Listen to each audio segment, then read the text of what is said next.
So what it means to us in HR and in basically every business function is if we don't have good data to put into the AI is not going to behave well. Now, in our case, we're basically an information company, so we have a lot of very, very well-structured information, and that's why Galileo behaves very, very, very well. But if you build an AI for recruiting or employee experience or benefits or L&D, and you put a bunch of junky stuff in there and you don't know where it came from, all bets are off, because now anybody can ask any question and they'll get the wrong answer, and you're going to be scratching your head asking yourself, well, how did they figure, where'd that come from? So data management and data quality is going to be very, very important in your role.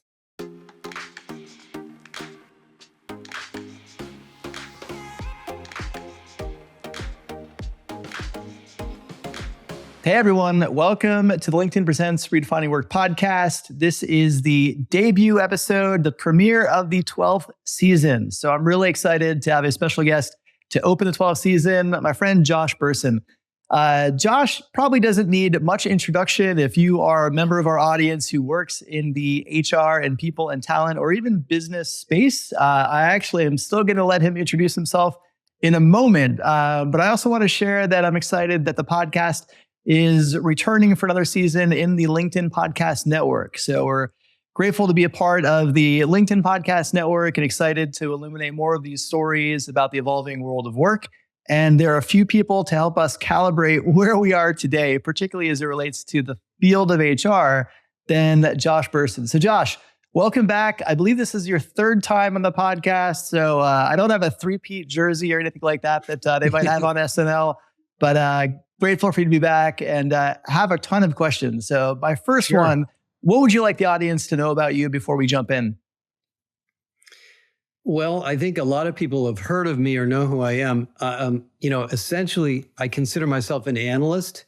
And I fell into HR 25, 26 years ago and have done nothing but dig into all different aspects of what we're up to in this domain of business. And so, that's kind of my background. We as a company advise and develop HR professionals and HR teams and do some consulting around that. And most of you may know I had a 6.5-year stint at Deloitte. Well, when they bought our first company, so I've spent a lot of time sort of understanding how the bigger marketplace works. A lot of my time is also in technology. I spent about 25 years in technology before I got into HR. So AI and the evolution and disruption in the HR tech space is a big part of what we do too, which is now essential to HR. So that's a little bit about my background, Lars. Yeah. By the way, congratulations on how many years have you been doing this? This launched in 2019, so 5 years. You started podcasting before anybody else was even sure what it was. Hell, I wasn't even really sure what it was at that point. And I had the benefit of coming out of NPR as well. So sadly, so you're like a pioneer in this. That's overly generous, but it's sadly I didn't start my first podcast until after I had left NPR, which was a huge missed opportunity. But I kind of started this as a whim as 21st Century HR back in 2019. It kind of kicked off as a pilot to accompany a year-long series I was working on at Fast Company. And then it grew into this. So grateful for all the conversations I've been able to have over the years. There's a lot of topics. You mentioned AI. Certainly I want to get into Galileo. I want to get into generative AI broadly. I want to get into your systemic HR operating system. There's so many kind of meta topics, I think, in the field for us to explore right now. But I want to zoom all the way out to open with. And just, what is your take on the state of HR today? And let's just kind of open with that. Well, let me give you the 1 or 2 minute overview of the keynote I gave at our conference last week. So the business environment in general is changing tremendously because of the labor shortage, the low birth rate, the multi-generational nature of the workforce, the rapid disruption of businesses. The average age of a company on the S&P 500 is down to 13 years. The average age of a human the average longevity of a human is around 90 some odd years. So we don't live in a world where people think about their careers around their companies anymore. Their careers are very independent of their companies. So we have to run companies in a way that we have to assume that talent is scarce and skills are critical. And we have to design our companies around operating with fewer people per dollar of revenue.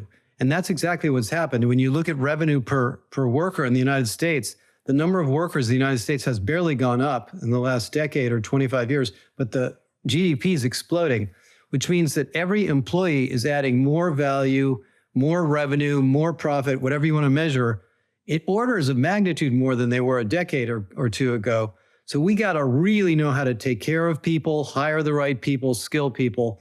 So HR, which grew up in a very administrative and almost compliance role, and then moved to a service delivery function, is now a very critical business function that is essential to the growth of a company, which means that HR professionals have to really upskill themselves and redefine their roles in a much more consultative, strategic way. And I think HR people are up for this. I think they're excited about it. They're not sure how to do it.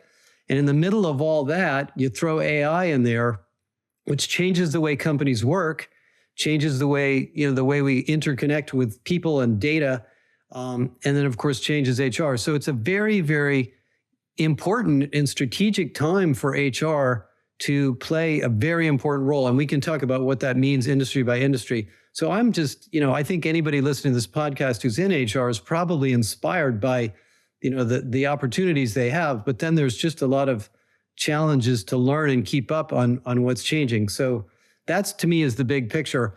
And I do know because we talk to a lot of companies, that right now, we just finished a big study on we call dynamic organizations. The companies that are outperforming, the NVIDIAs, the Microsofts in tech, the Walmarts in retail, they have a particularly unique, dynamic organizational and people strategy that facilitates that growth. It isn't because they got lucky or they just built a great technology platform. They're managing their people in a very unique way. And so, we have to think about ourselves as a very strategic function, not just the guys that, kind of take care of transactional work anymore. That's you have to do that well too, but it's very, very different now. So, and I also think one more thing, Lars, I think this idea that you have to hire people to grow has to be thrown away. Most companies I've worked for, when they were on a growth path, it was about hiring, get the talent acquisition people souped up, get the candidate pipeline souped up. You don't need to do that anymore because we have tools like AI, we have reskilling, we have internal mobility. We have to sort of help our management counterparts understand that operating in this new world is about productivity and individual growth and team alignment and org design, not just hiring. Yeah. And so these are really, exciting times for me. I'm glad you touched on that org design piece as well, because I think you're right. Historically, we kind of looked at that, growth through the lens of hiring, and often that was through the lens of FTEs or full-time equivalents. And I think when we're thinking about org design now, yes, FTEs are a part of that, but AI and automation is a part of that. Fractional roles are a part of that. Outsourcing aspects of the work is part of that. Project-based work and gig work is part of that. So it's a much more complex, complicated, and variable environment that we're having to determine, like, how do we leverage all of these different resources and deploy them in a smart way. I want to get into, you kind of talked about some of the opportunities for HR leaders. And I want to talk to you just to get your thoughts on the job market a bit right now, because I think when you look at, particularly the last 2 years, certainly in tech, but not limited to tech, we've seen massive amounts of layoffs, but I think we've seen, the HR and certainly the recruiting sectors hit, in an outsized way in a lot of these cuts. And I think that when you look at the job market today, it's not uncommon when you're looking at, HR business partner roles to see 800, 900 applications and, seeing lots of messages on LinkedIn from people who have been, out of work, who had pretty, heavy jobs and a pretty established track record of success. And I'd love to just get your take on the job market for HR kind of For HR practitioners people. and leaders today. Yeah. I mean, I look at the data all the time. The number of HR professionals goes up year by year, but the roles are changing a lot. I mean, we just did a big study, and when we started the systemic HR research, we worked actually with LinkedIn on this. There are about 400 job titles in HR. You know, every time there's a new problem, there's a new job title for that problem. Specialists in mental health, specialists in well-being, specialists in hybrid work, specialists in employee experience, specialists in this and specialists in that. Those jobs come and go. And what people really want is HR professionals that can operate across multiple domains, that can be what we call full stack HR, practitioners, that can be consultative with the business, that have been through different business cycles, that understand a growth company versus a company that's going through a restructuring, that can deal with leadership issues, that understand technology, that understand how to manage data, that are comfortable and familiar with DEI and pay. It's a lot. And so I think the HR people that are having a hard time finding jobs are probably people that are very single-focused roles. Like if you're a recruiter and that's all you do is recruit and you don't play any other strategic roles, you're kind of a hired gun. And when the company doesn't need you, they don't know what to do with you. And I think one of the reasons that maybe HR people don't always have the best career in terms of finding a new role is I don't think the companies are doing a good job of developing their own HR people.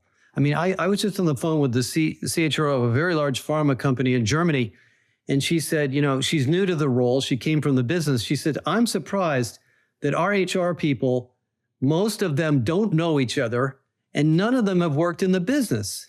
And I said, yeah, that's a very old-fashioned model. We need HR people to develop themselves, just like everybody else, by moving around, by learning adjacent skills, by rotating in and out of the business. If you do that kind of thing in your career, you will find opportunities. So that's, I think, one of the problems. I don't think the size of the HR profession is shrinking. I don't. I think there's just all sorts of new things that need to be done, but they're more systemic things. They're more complex things. And in recruiting in particular, we just did this big study with AMS. A lot of companies look at recruiting as like the Amazon fulfillment center for human beings. Like, let's just crank a bunch of, like you said, headcount in here. Now that we're not hiring, let's get rid of those recruiters. We don't need them anymore. And then when we grow again, we'll hire them back. Well, you don't want to be one of them. I mean, maybe, if you're into that kind of work, you could do it, but that's not a super fulfilling career to be treated that way. So companies have to sort of rethink the way they develop and use the HR people in the company. By the way, on the example of recruiters, great recruiters know a lot more than just recruiting. They know how to assess people. They know how the company works. They understand roles. They understand, how managers think. I think people that are kind of struggling to find a role have to, kind of take a step back and look at their portfolio of skills and go into the market with a higher level self-image in a way, because companies want that. They don't want single domain HR, just like they don't want single domain engineers either. They don't want an engineer that just understands the database. I mean, they need some of those people, but they don't need nearly as many as they want as full stack people. Yeah, it's interesting. I mean, it makes me think a little bit about a case study from Credit Karma in the early days of the pandemic, where obviously all businesses were hit, hiring kind of screeched to a halt. And most companies laid off the majority of their recruiting teams, and Credit Karma didn't. They actually redeployed their entire recruiting team across other areas of the business, and were really successful with that. And so I think you're right. I mean, so many of those skills are transferable, and I've been kind of beating the drum around the importance of learning agility, and for practitioners really being selfish with their own development, because too often I think the demands of our job in HR pull us down into the work, and we don't make enough space for our own growth and our own learning and our own development. And we do that at our own detriment, because this volatile world we're in now is evolving so rapidly. And if we're not acquiring new skills, if we're not paying attention to some of these trends. Let me tell you two funny stories on that. Yeah. So when I was at Deloitte, Bill Pelster, who's the guy who now works with me, was the chief learning officer. He told me at Deloitte the average spending on a consultant on L&D was about $3,000 or $4,000 a year for a consultant. Yeah. The average spending on an HR professional for development was $200 a year. None, virtually zero. Yeah.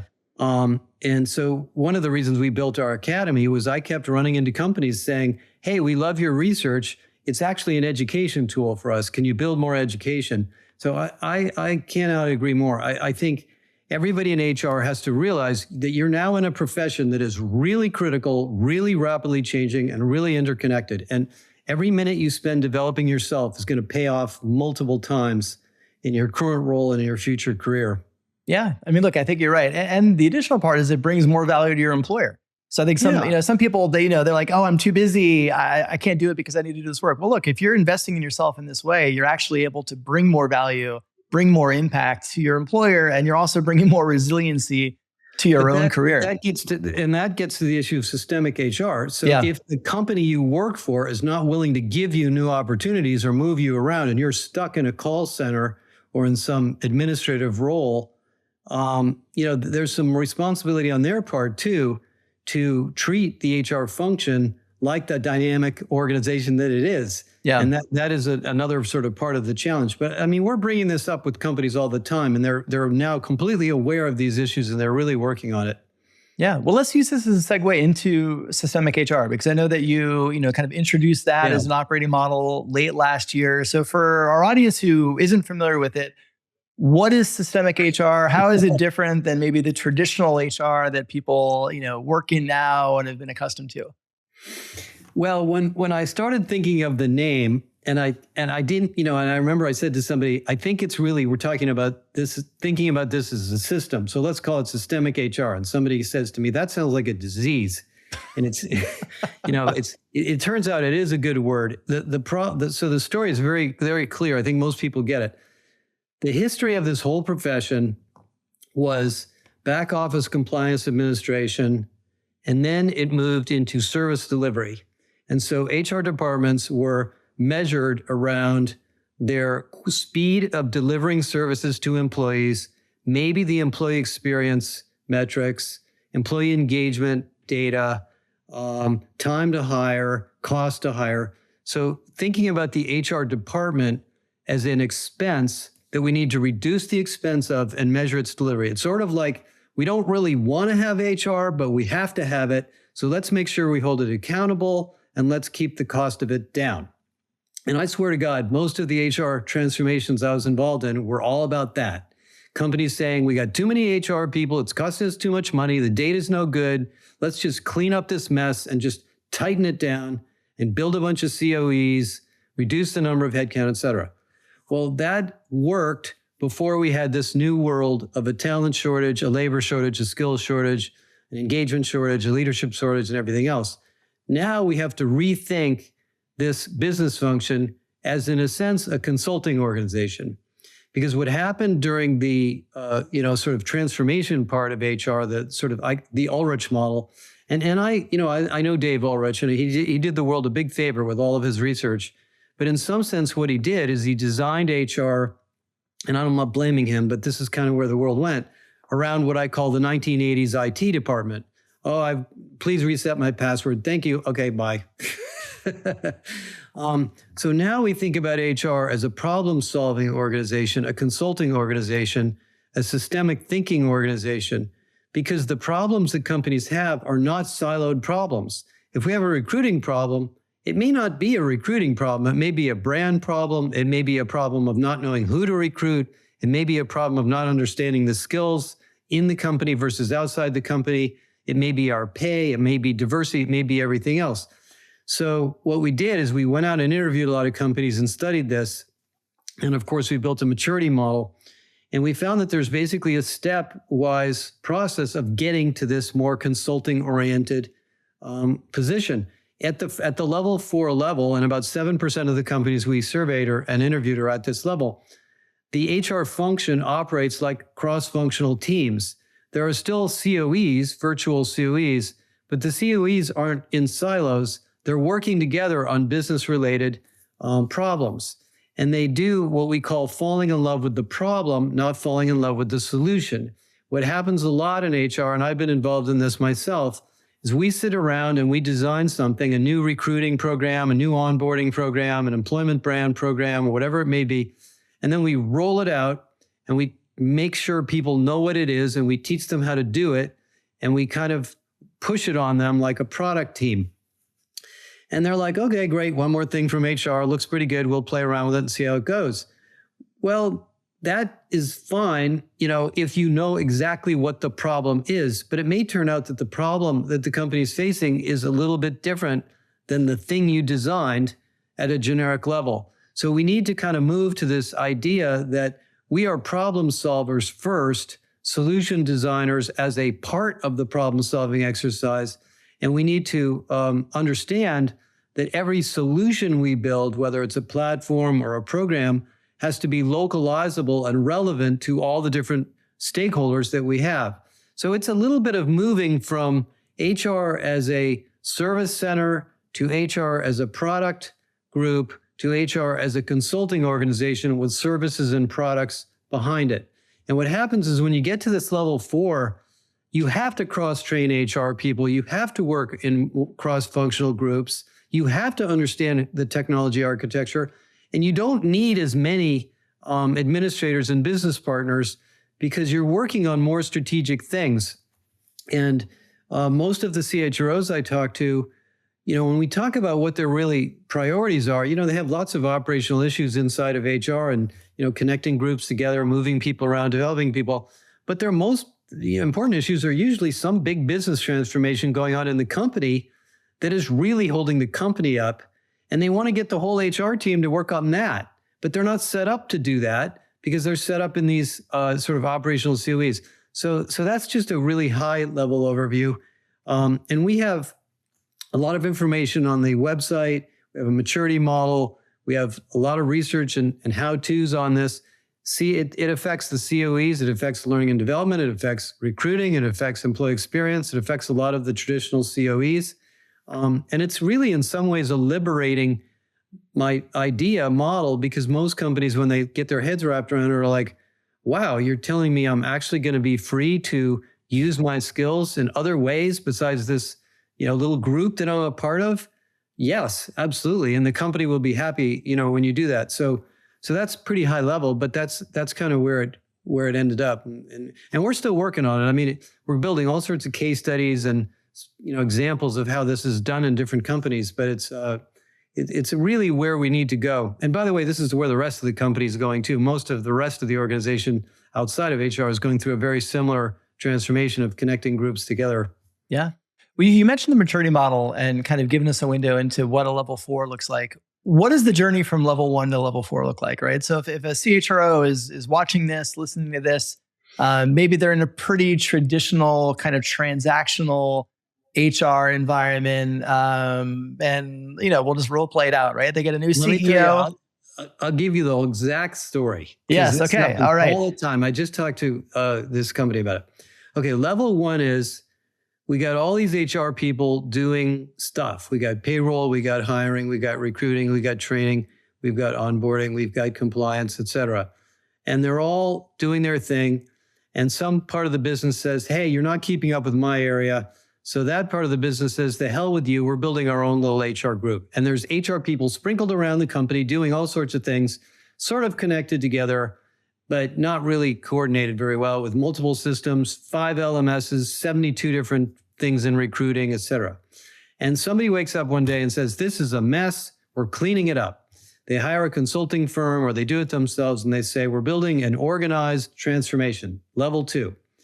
COEs, business partners, specialists, analytics, some strategic workforce planning group, and they buy a piece of technology.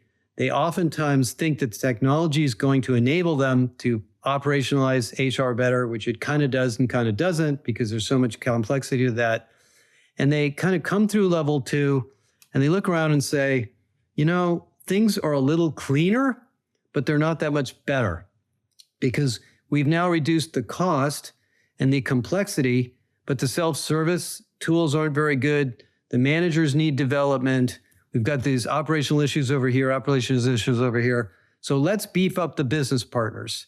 And now there's this big crisis about our business partners are not well enough trained, or our business partners are not strategic, or our business partners are not organized correctly. And so we pour money into the business partners to give them more authority to build more local solutions, which of course has a tendency to take you back to level one and say, well, then the business partner should have their own team working for them.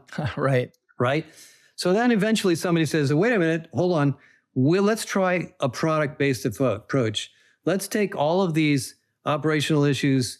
And by the way, we're at level 2 now. And we say, you know what? Let's build a center of excellence on managers, a center of excellence on new hires, a center of excellence on nurses. If I'm in a healthcare organization, a group of HR people dedicated to research, a group of HR people dedicated to low-performing employees.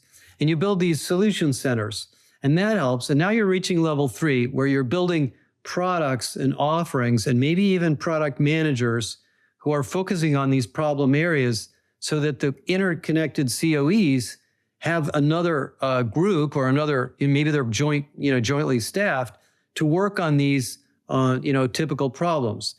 And now you're at level 3, and the company's saying, you guys are really adding a lot of value, and we're starting to see, really good. I remember I talked to the CHRO of a large pharma a couple of years ago when I was at Deloitte, and he said to me, of all the things we've ever done that I got credit for, he said, is I built an HR COE focused on sales. I just said we need recruiting focused on sales, we need L&D focused on sales, we need leadership focused on sales, comp experts. I just took a group of people and I just said, you guys are all the sales group, you're going to work over here. However, what happens, of course, now is you kind of have a whole bunch of products and offerings and clusters of HR people. And as the company changes and changes and changes, you want to move faster and faster and faster. And so what level 4 is really taking this solution orientation and turning a little bit inside out and making it even more consultative. So like what used to happen at Deloitte was we would go to a client and they would, explain some big problem they're having. And you would think to ourselves, I've heard this 10 times before, but this company's a little bit different. I know people that in Deloitte know how to do this, but I can't just replicate them and get them to come solve this problem. We need to figure out how to solve it in the way that this particular company is doing it. So we need to take our standard offerings, our services, and we need to apply them to the unique situation that this company is in. And that's really where level 4 comes in. And what a lot of companies do in level 4 and level 3, a little bit to some degree, is they reorganize the COEs into larger clumps of people. A COE, or rather a functional group that does all sorts of strategic things, workforce analysis, workforce planning, skills analysis, skills intelligence, leadership intelligence, and so forth. A group of business partners and other strategic consultants that work together with IO psychologists on various issues in that area. A group of people that work on service delivery, service centers, self-service operations, employee experience, and then a group that works on tech and tech integration and data. And when you think about HR in those 4 bigger boxes, and within those boxes, there's all sorts of specialties, you can sort of see how level 3 and level 4 companies can just be more responsive to issues as they come along. So if somebody says, we need a job sharing program because a lot of women are going home to have children and they only want to work 3 days a week and we don't want to lose them, by the way, which Marriott just went through. Well, whose job is that, right? I mean, is that the employee experience person's job? Is that the comp and benefit? Well, one of these 4 groups will take that on and they'll build that solution and then they'll roll it out. So that's kind of where this goes. The symptoms of being at level 1 is you're spending too much money on HR and you feel discoordinated. The symptoms of being at level 2 is you're too tight and you're too operational. The symptoms of being at level 3 is you're doing a lot of good solutioning, but you're not getting to market fast enough. So those are kind of the way it goes. Yeah. I don't know if that helps. No, that does help. I mean, again, like you obviously being able to break down each stage is hugely helpful. I want to take you out of the enterprise domain for a moment. I know you do a lot of work at the enterprise, but we're also seeing this this new kind of emergence of startups. We've seen a lot of capital being poured into the space, certainly on the AI side, but not limited to that. And one of the things I think when you look at enterprise companies, they can struggle at times with the evolution of the function, right? And you kind of walk through. It's like stage 1 to stage 4, and that's a journey to get there. Probably a multi-year journey for many companies, just because things are so ingrained in how they operate. And when you're trying to change at scale, it's just harder. When you're a 500 person company, if you're a startup, right, and you're maybe Series C, you're on a growth trajectory, maybe not a hockey stick growth, but steady growth. If you were designing a HR function, a people function, whatever we even want to call it, I know there's conversations around like, are we HR? Are we, people in culture? Are we talent? Like, what? Setting that aside, like the work that we do, if you were building that from the ground up in a 500 person startup with no kind of shackling to our past, what would that look like? How would you kind of step in and like build that? And obviously, hopefully at 500, this is a bit of a whiteboard exercise, because hopefully at 500, you already have some existing infrastructure. I talked to the head of HR at OpenAI a couple months ago, and I think it's a good example. Most companies that are around that size, if they're relatively young, unless they're really old companies, have a management and sort of culture manifesto that came from the founders. Yeah. So who they hire and how they manage people and how they do performance management and how they deal with pay and bonuses and layoffs and stuff tends to be very rooted in the origin story of the company. And so whoever takes the role of the HR or people leader has to be very, very connected to the founders, because oftentimes their philosophy is all over the organization. And so the first thing is they have to respect that, because that's the thing that got the company to 500 employees. The second thing is usually they're focused very heavily on recruiting. In some sense, in most of the high growth companies I run into, the head of HR is really mostly a recruiter. And then they reach this point, and then that's very complicated because, there's a lot of legacy sort of mythology in the company of who are the right people that we want to hire because of who we hired already, right? Yeah. So there's all that. And that's a really important role, because you've got to, and this is what happened at Netflix. If you read the original manifesto at Netflix, the old one, the first one, you can tell that they worked really hard, the CEO and the CHRO, and I just forgot her name, but she's very— Patty McCord? Patty, yeah. I mean, they were joined at the hip, early on. Then you reach a point where you're kind of doing that, and all of a sudden you realize we got some managers who aren't very good at managing people. We've hired a lot of people; they've been promoted in place. We have a lot of first line managers that got battlefield promotions. We need to do some management development. We have this culture story, so we need to train them. We need to take care of them. And by the way, they want to know how to do performance management. They want to know how to do development. Maybe they don't want to do development, but we need to teach them how to do development. And you get into these more management and development and succession types of issues. And it doesn't have to be, sort of a rocket science kind of big grandiose program, but you really have to work on it. And then companies tend to struggle with performance management, because now you've reached a period of size where, there are some people that aren't working out, and there's some teams that are underperforming, and maybe we don't have a good process for deciding what to do about them. And that gets you into issues of pay, and it starts to sort of cascade into these other specific domains. I think the most fun to me HR departments are the smaller ones. They tend to be smaller HR teams. They're more cross-trained because they can't have specialists in all these different areas. They're very close to the business because they're so connected to the business leaders. And they have to have the guts to speak to leadership and say, what you guys are doing, you may think it's good, but it's going to hurt us. Or maybe there's some things going on over here that you think are really good, but actually weren't. I'll tell you a funny story. So the CHRO of Dropbox, Melanie, and I had a long talk the other day. And when Dropbox was founded, They were founded in the San Francisco Bay Area during the heat of the tech boom. And they had beautiful offices, beautiful food, gourmet cooks. Everything was just lavish. And they attracted a lot of software engineers because of that. My niece worked there.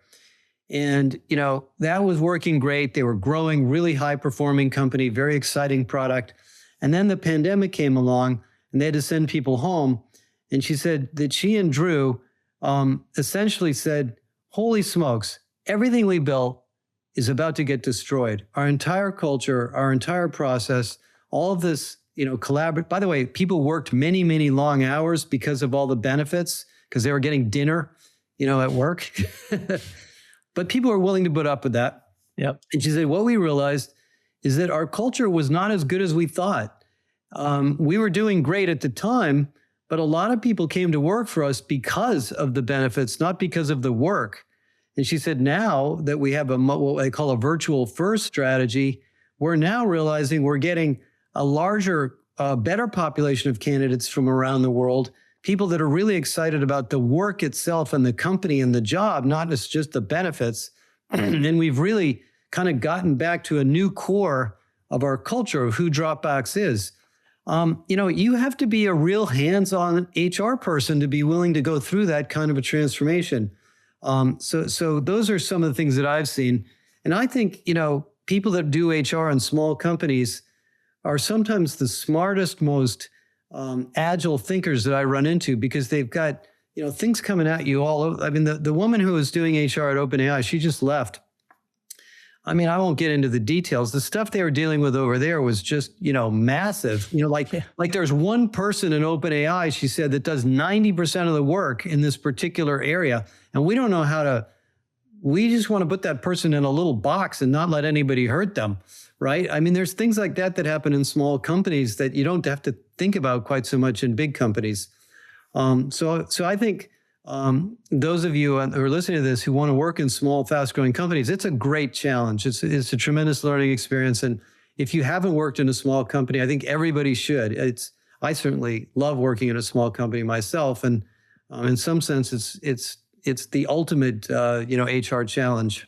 Yeah. Well, I mean, look, two tips you've made already in this conversation that I just want to reinforce because I think that they're so important. Having that opportunity to take a tour of duty in a smaller company because of just the dynamic nature of that environment, and having an opportunity to do a tour of duty inside the business. Another key kind of growth driver, I think, for this practitioner or this field. As of course we have to, let's get into AI, because I think, we've both been doing this for a while. We haven't seen, and this isn't a statement about the AI's impact on HR. This is AI's impact on everything. We haven't seen a technology this disruptive since the internet. And arguably, I recorded a podcast with Guy Kawasaki a few months ago, and he argued that it's bigger than the internet, and it will prove to be over time. Which it may. And I'm curious, I want to get into Galileo because I know obviously you've been very close to this and this is a big part of your offering. But before we even drill down, for business leaders, for HR leaders specifically, who are navigating just this onslaught, if you will, of AI, and obviously they want to be in a position as a leader within their business to help their organizations effectively think through how and where not to deploy HR or to deploy AI. What advice do you have, for those leaders? How specifically with, CPOs, CHROs? I asked my community when we were getting ready to record this conversation for questions. And so this is a specific one that came from Angela Cheng-Simini over at Harvard Publishing. And just curious, how do you advise CHROs and CPOs in kind of this moment in time where we're seeing just this massively disruptive technology enter our workforce, our businesses, Sure. the zeitgeist of being, which it feels that we're kind of at this point right now with AI?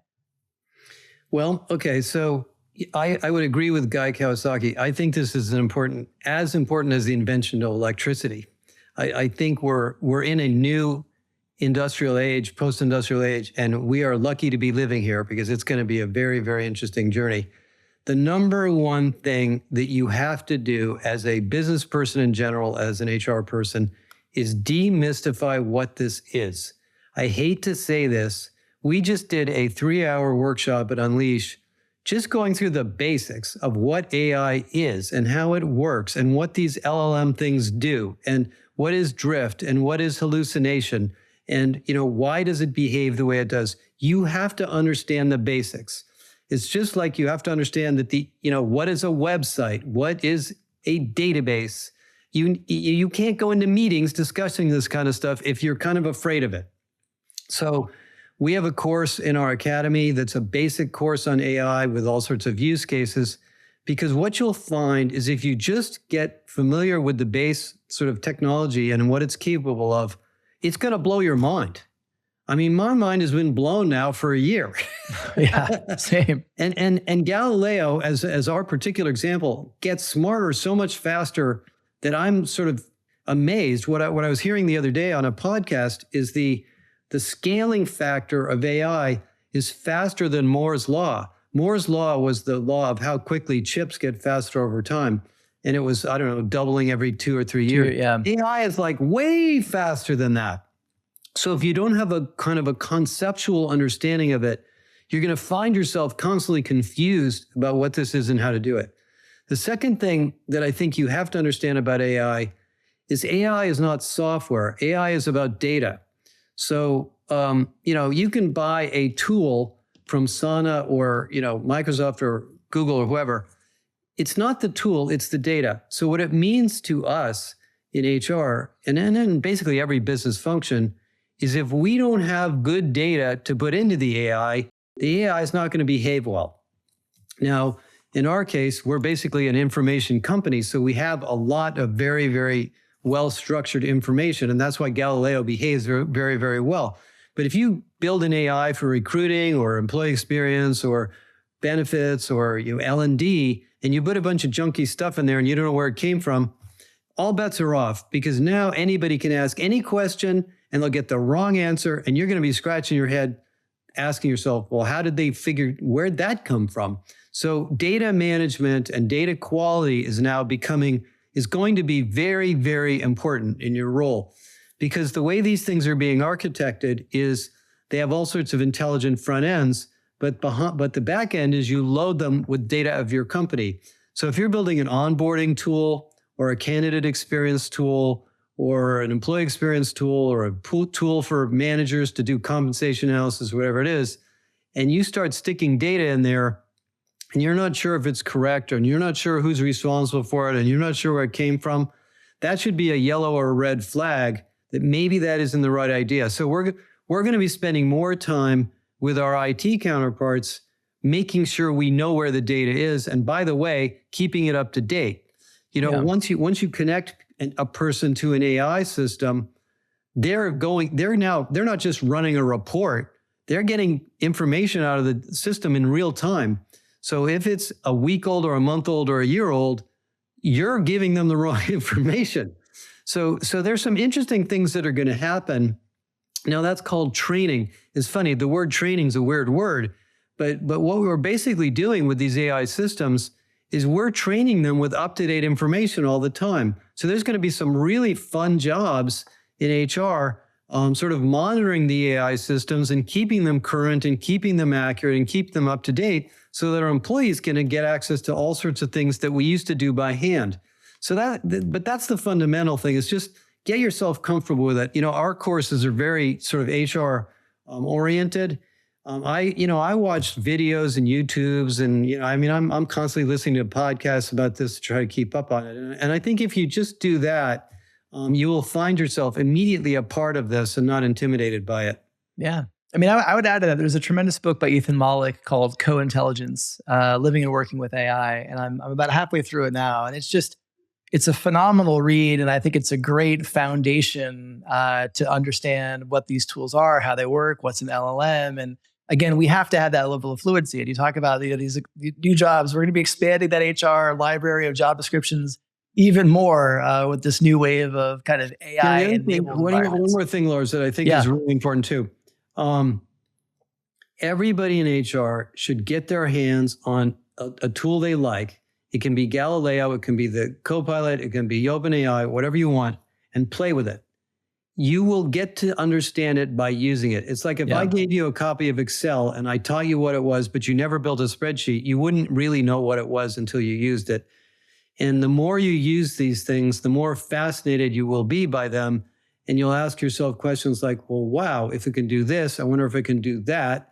And you will actually find yourself working with the IT people and other people in your company, really getting involved in some, and like I said, if you think about the invention of electricity, as I remember from history, the first couple of years when people, tried to come up with applications of electricity, they tried to electrify the old way of doing things. Yeah. Well, this is the new way. This is going to be the same thing. We're going to be doing things differently with AI. We're going through this in our company, and I can explain that. But so the more you play with it, the more aware you'll be of what you can do differently. What I found interesting about Galileo also when you released it is, I've been, ChatGPT was released in November 2022.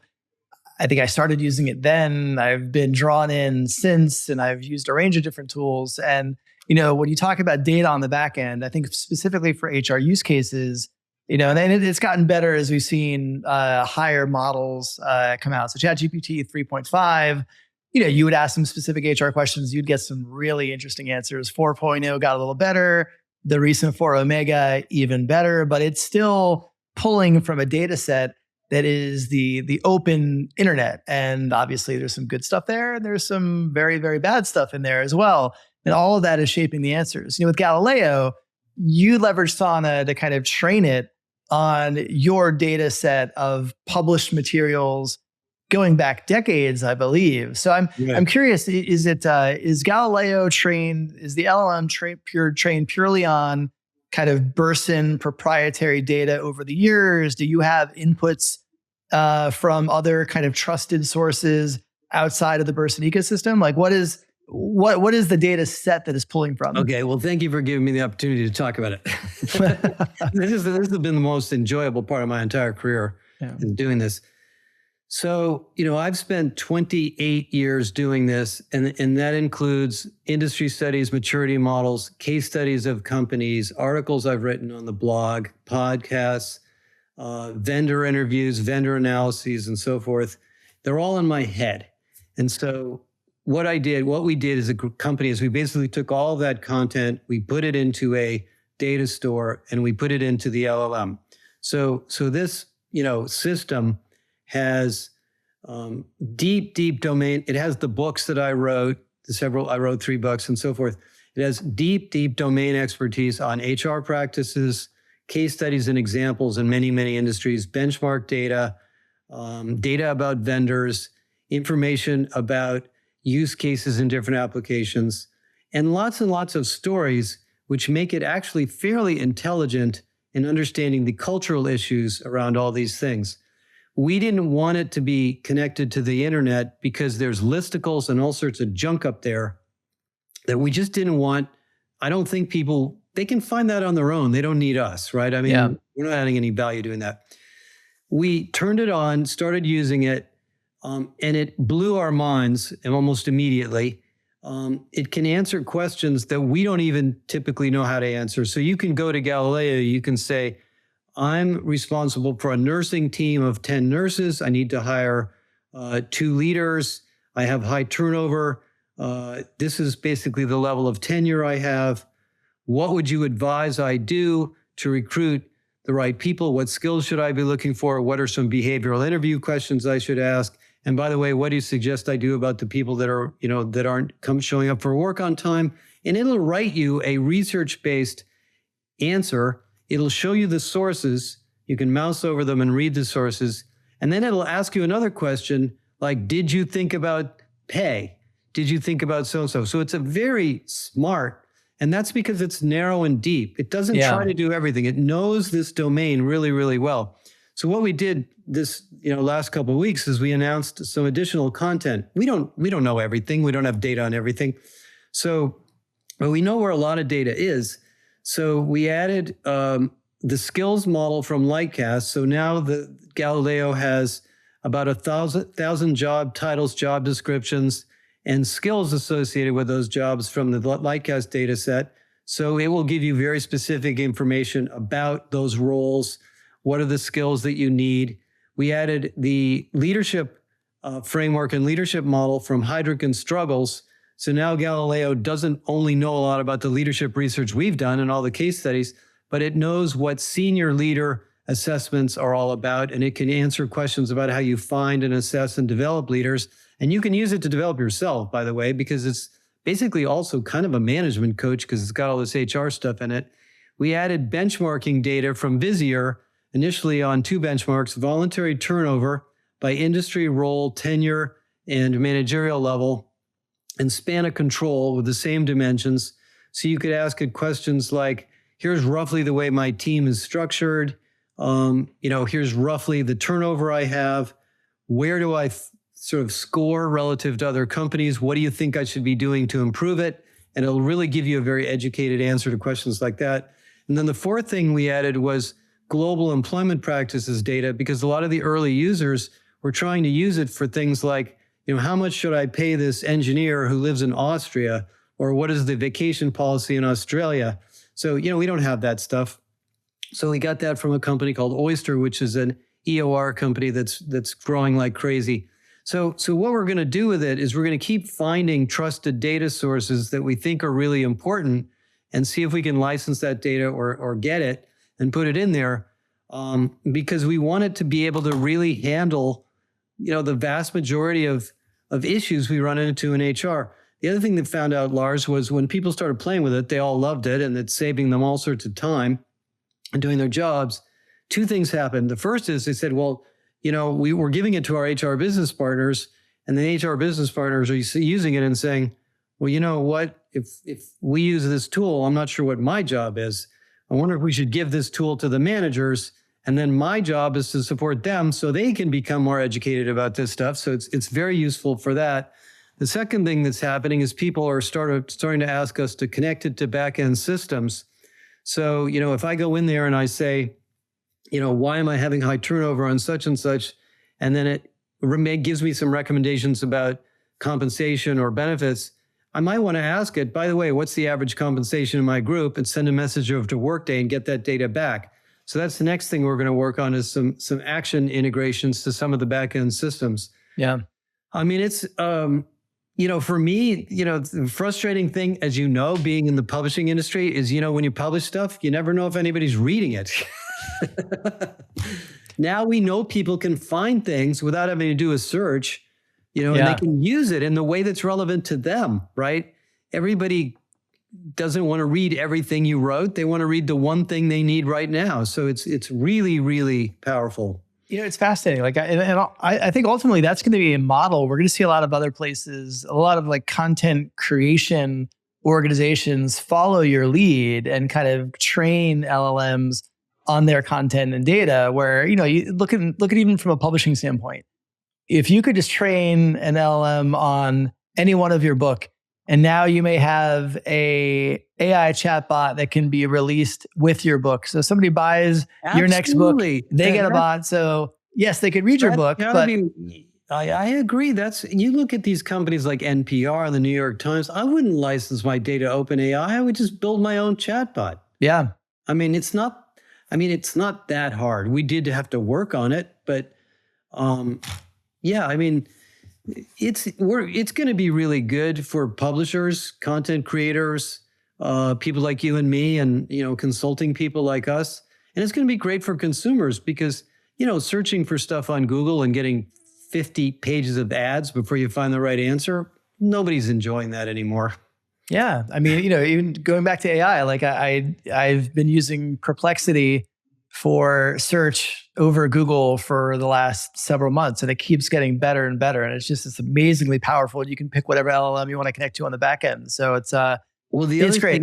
The other thing that's really big about this, and Galileo is set up for this, so you can use it to kind of ask all sorts of questions and learn things and diagnose problems and so forth, learn about vendors.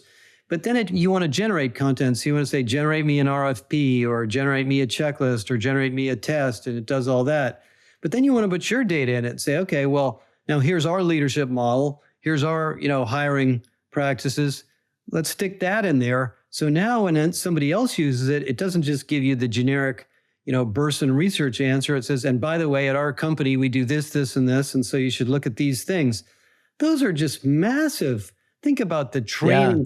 I mean, I think there's $1 trillion of training business out there that's going to get decimated by this, in some sense, reinvented by taking documentation and credible information that's buried in some website. We're going to put it into these AI systems, and we're not going to have to build, hours and hours and hours of training for all these things anymore.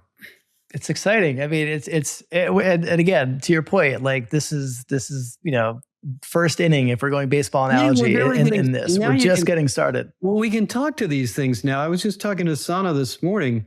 We're going to get the Omni thing in there fairly soon, and you'll be able to talk to it. And then you'll be able to talk to it on your phone. And then, who knows what. I mean, Siri is going to be not quite, the traditional Siri later this year. I mean, the thing that most of us are using on our iPhone. So Josh, it's always enlightening when I catch with you. I feel like this could have easily been one of those like special 3-hour podcasts, but I'm not going to do that to you. We're just going to have to get together for a 4th episode in the near future. But for audience, again, who wants to learn more about Galileo, wants to learn more about systemic HR and just keep up with your work in general, where is the best place for them to go? The main website is joshbersin.com/Galileo for the Galileo stuff. We have about 50 different things 40 to 50 things you can download for free from the website to just learn. We put a lot of our research up there for people. I'm all over LinkedIn, of course. That's a good place to find stuff. Our academy is doing spectacularly well. If you want to learn about these topics, if you want to take our course on AI, it's bersinacademy.com. It's the best deal on the planet. It's $495 for all of our courses, all our super classes, all our resources. And you get to meet all sorts of people. There's about 60,000 HR people in there. You get to meet all of them as you go through these courses.